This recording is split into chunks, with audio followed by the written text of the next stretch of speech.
What's cracking with you people? This is the Devious Wolf and welcome back to the second episode of Sonic Adventure DX Director's Cut. We're just going to call it Sonic Adventure for short because that's what I grew up with. In the last episode, we beat up a water monster, which I know for a fact is troublesome because Sonic can't swim to save his life. We saved a fox, which is obviously our best friend with two tails. And in this episode, we are going to head to the Mystic Ruins after, wait for it, we talk to some more NPCs. Yay! Don't worry. I'll try not to make this too overtly tedious, but it's worth looking at, you know. Now, what does this lovely couple have to say? Hello, new relationship. Any reason or yeah, whatever.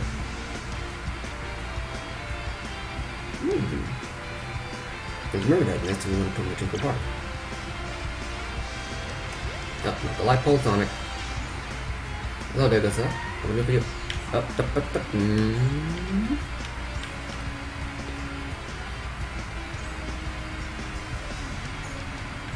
Well, the thing you have to hear about, remember about Sonic Adventure is that while the in-game levels are alright, and the controls are, for the most part, pretty solid, at least for Sonic's first successful jump into 3D.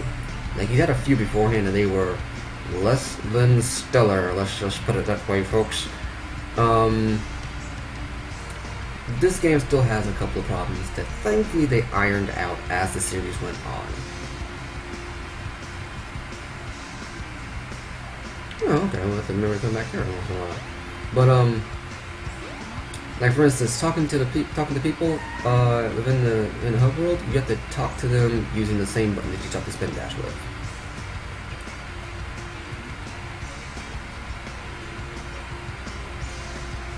Interesting.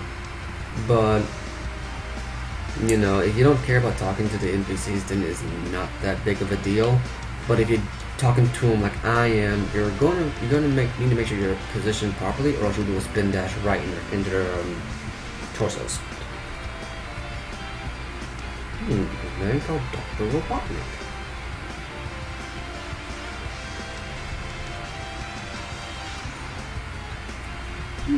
Interesting.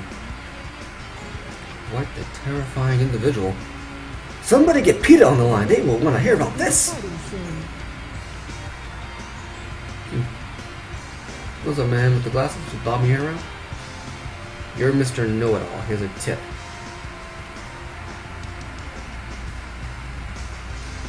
Yes, I did. Nerd.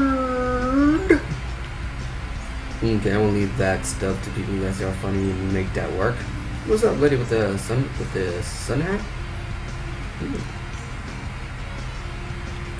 Oh, someone coming in from outside the city. Hey, dude, Nat.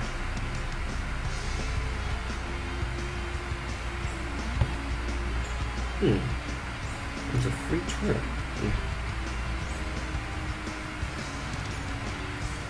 Then why aren't you there?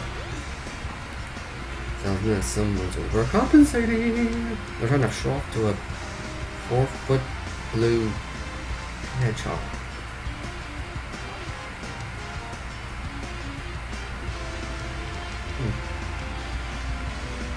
Well, yep, see, that's what I mean. Look at me, I'm full of energy. Now, one thing you know about Sonic is that the camera is less than stellar. And, oh, wait a minute. New area. Music time.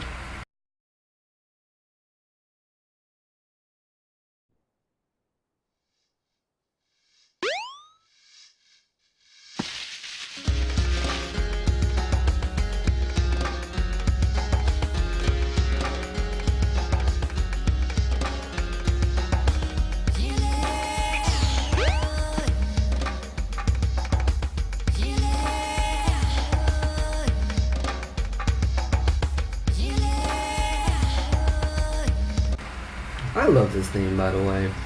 I really do. Yeah, it's not high octane. It's definitely not.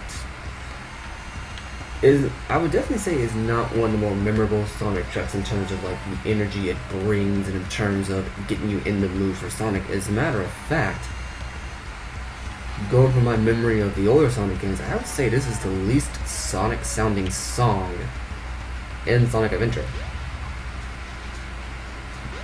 At least when we get down to Sonic levels anyway.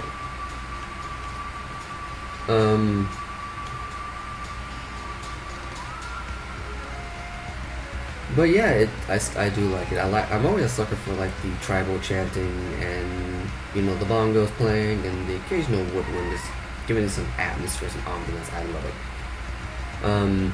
But yeah, there's one thing about Sonic is that the camera is not that good. Right now I have the camera set to auto. I can put it on free if I want to, but I think I'm going to leave it on auto just to really illustrate the point. Because even on free camera, because in auto camera, the camera does try to automatically adjust so that way it shows the best vantage point for the player. And when it does it right, but when it screws up with you, it really screws with you, and I mean really screws with you. Like so bad it just offsets any helpfulness it may have given you in like a section beforehand. Without further ado, words.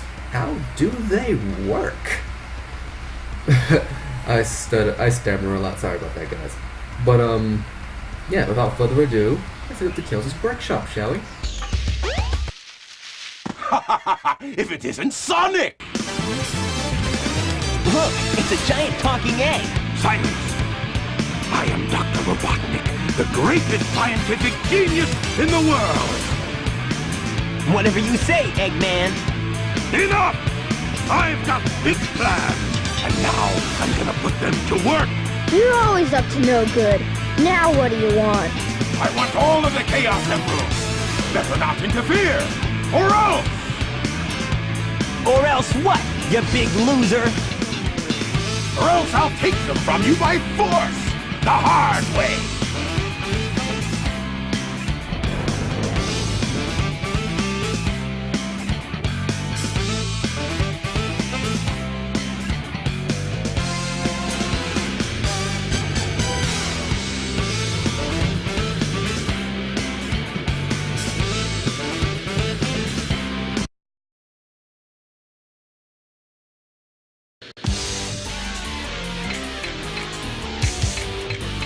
Well, damn. First few minutes into the part, you already got a boss fight. But yeah, as you can tell, one thing about Sonic Adventure is that the writing's pretty out there, but I love it nonetheless that the voice actors are so fun to listen to. Or else I'll take it from you by force! The hard way! As opposed to the easy way of taking it by force? Eggman, I don't think you understand how this thing works. But yeah, I love it. Hey, I'll play with you some other time. Oh man.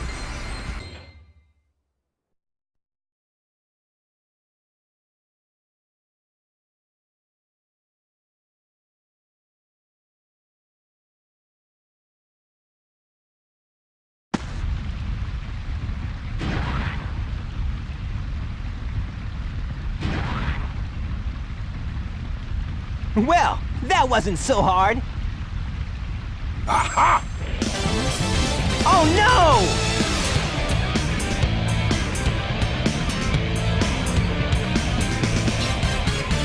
Come on, Chaos! Time to eat! Chaos?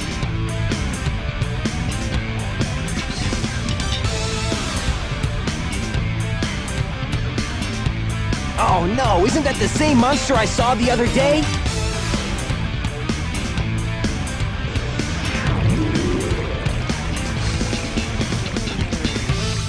Oh, yes! It's just as the stone tablets predicted! His strength increases every time I feed him a Chaos Emerald!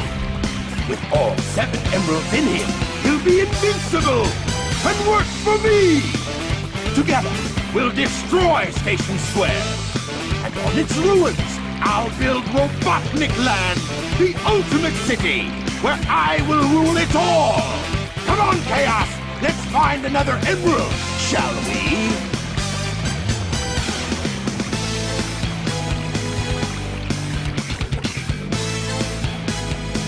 Sonic! We can't let him get away with this, can we? No way, Tails! Without more emeralds, the monster can't transform. So, it's up to us to get the emeralds before Eggman does, huh? Well, damn! Seriously, Tails, you're just not having any luck right now, are you? First you crash your plane, and then you get your Chaos Emerald stolen. I mean, really, people. Not to mention, I'm fairly certain Eggman was trespassing on your workshop. But at any rate, one thing I should mention now is that I'm going to be bringing up subtle differences and quirks between the DX port and the original.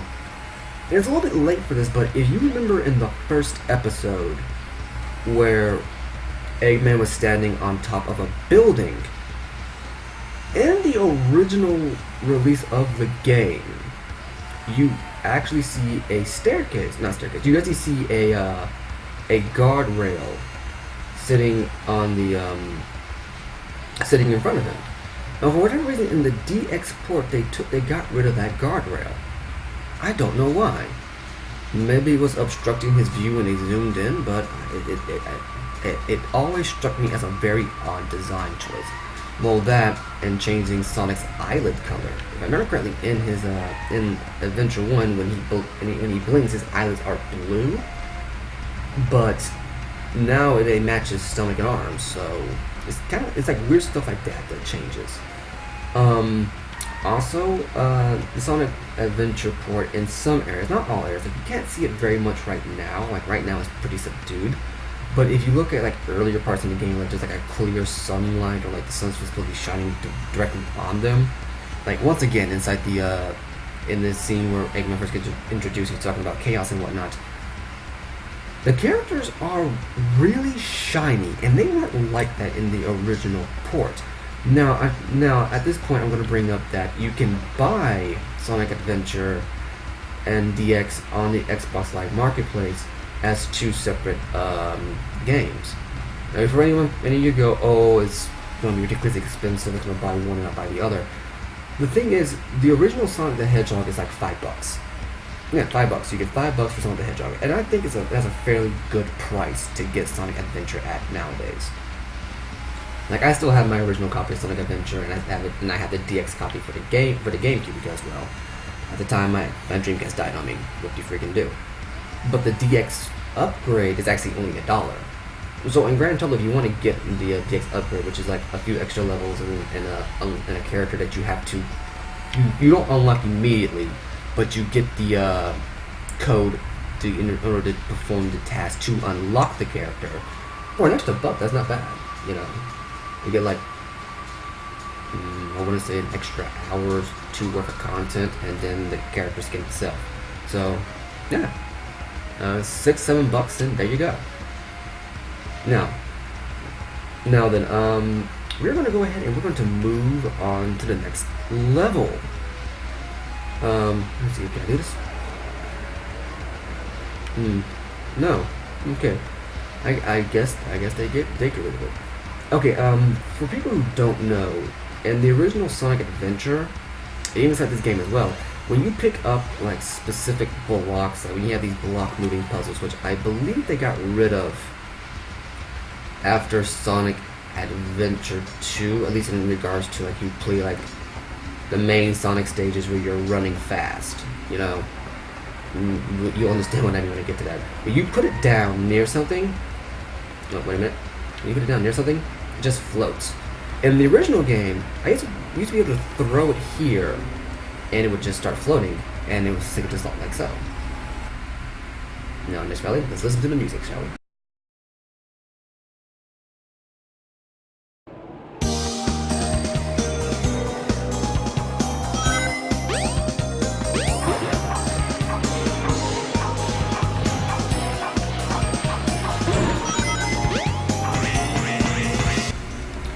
Yeah, this is Wendy and Ripley for Wendy Valley. And it's a very good song. Is like I said, the first couple of songs, the blah blah blah blah blah words. How do they work? The Sonic Adventure soundtrack is very good. They have very good songs and they have very good levels for the most part. And oh, wait a minute, tornado! Foreshadowing to another game, maybe? But is it carrying a car? You should be able to get out of the tornado. No, but it seems to be carrying a mini level. Jump on panel number 1. It will take you But yeah, to and 3. Jump as soon as you land. you can get the on panel adventure ports fairly cheaply on the XBLA marketplace. I want to say the same goes for the PlayStation Network, but I don't really know enough to make that call 100%, you know. And now for the level again proper.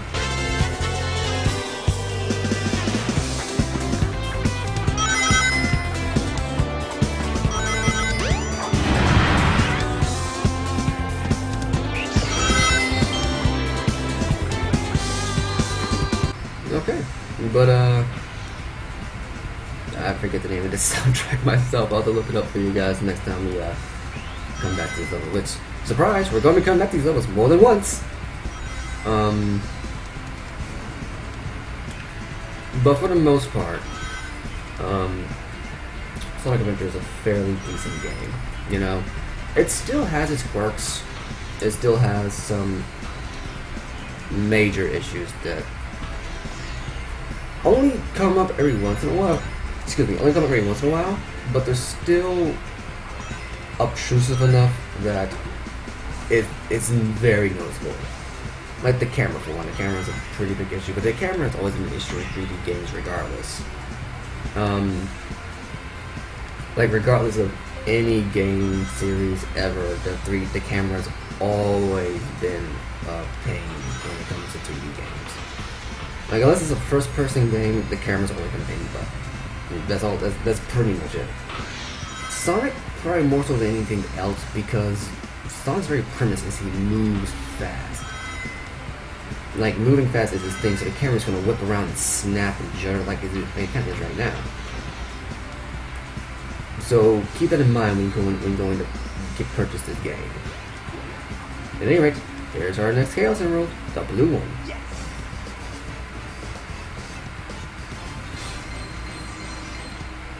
But yeah, I would recommend this game if you just want like something to burn through the weekend and doesn't cost you too much. And you don't end up you don't have to worry about breaking the bank to get it. I do recommend this game. Because honestly, it is fairly good. It is fairly good. Like even like people I think that. Even like if you dislike the game, it's usually disliked for very nitpicky reasons, which isn't a bad thing, you know. If you have like nitpicks are what stops people from enjoying games. Like I don't enjoy Call of Duty mostly because of nitpicky reasons. Because on the whole, the game's fine. The game series itself is fine. It's just a few nitpicks that I just can't really get past. But that doesn't detract from the overall quality of the Call of Duty games franchise in terms of its mechanics. Same thing goes for Sonic Adventure. Sonic Adventure has a few problems, yes, but for the most part, I think the main reason people don't like this game is mostly nitpicky. There's mostly very, very, very nitpicky reasons, and that's just how I feel about it. But yeah, and the next one. This time around, we lost the Chaos Emerald, but we got a Chaos Emerald, so we have a net game of 1. But we could be doing better. In the next one, we're going to try to get another Chaos Emerald. And until next time, take care.